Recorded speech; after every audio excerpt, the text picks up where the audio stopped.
Hey guys, welcome back to Life of a Founder, week 4 of January.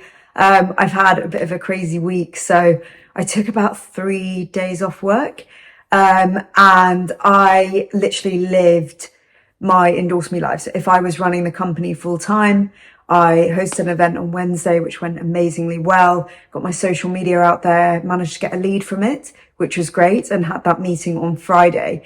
And also in that meeting, I asked directly what the person's budget was, which was so great.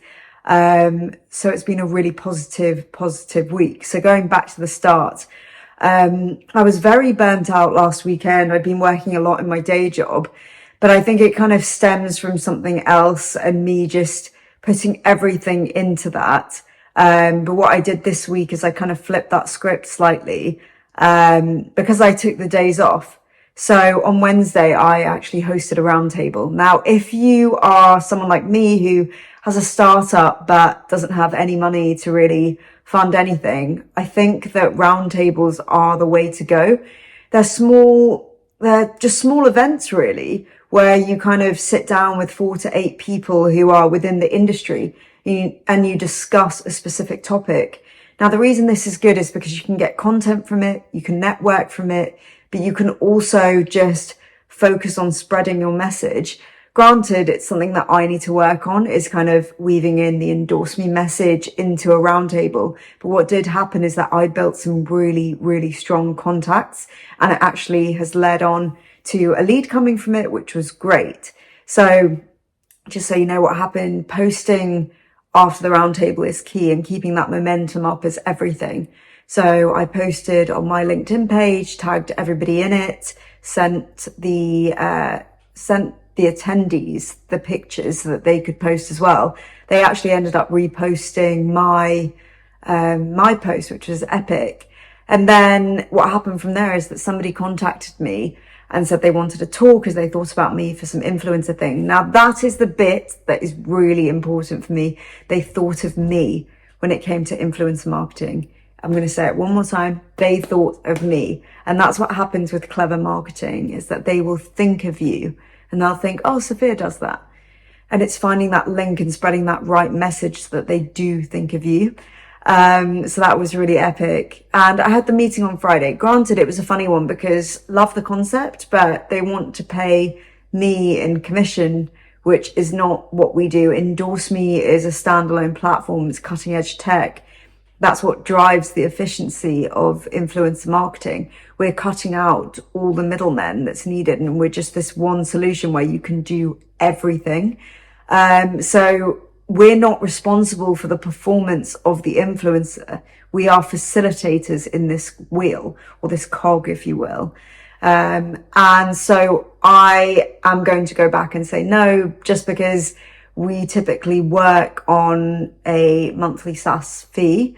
However, we also, if we are to do the contracting side, where I would come in as a contractor, that is also a monthly retainer fee in itself, because once again, I'm advising or creating a strategy to facilitate performance. I am not responsible for the performance.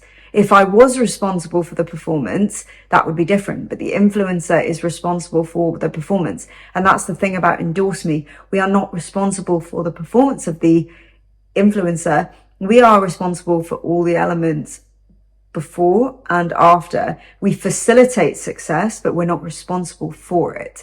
A good influencer is typically responsible for that. They're the ones that create the content, and then the brand approves the content prior to it going out. It's all to do with strategy. If the brand needs assistance with the strategy, that is where we come in. That's where we can help from our kind of consultancy side. Consultancy, I said contractor before, but I mean consultancy.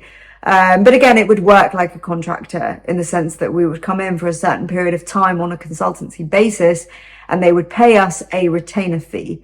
It's a lot of work. It's not something that can be done and measured on the influencer's success. So it's good, because I think previously I would have just taken this deal, but now I'm thinking more logically and thinking about the actual time that I have. If I'm going to put time towards this, I need to be paid in real time. And I think that just leads me on to the next thing, and it's knowing your worth as a business. I've learned this through Lee quite heavily. and just knowing what we stand for. And that's the main thing. It was exciting to be in that meeting though and not feel like an imposter. I felt like an industry leader, which felt really nice. The good thing about marketing, which I've said so many times, it's not linear. So everybody in the industry is still learning, everybody. And it's so creative. So any strategy could work as long as you know the touch points for what you're doing. That's the main thing here. It's knowing the full strategy all the way through till the end. So yeah, really exciting, but I'm going to leave it there. So if you guys do have any questions or comments, feel free to contact me. But yes, if you are building your business and you are starting out, remember to be clear on what you do. That's the one thing that I've now established, is that we are cutting edge tech that drives the whole process.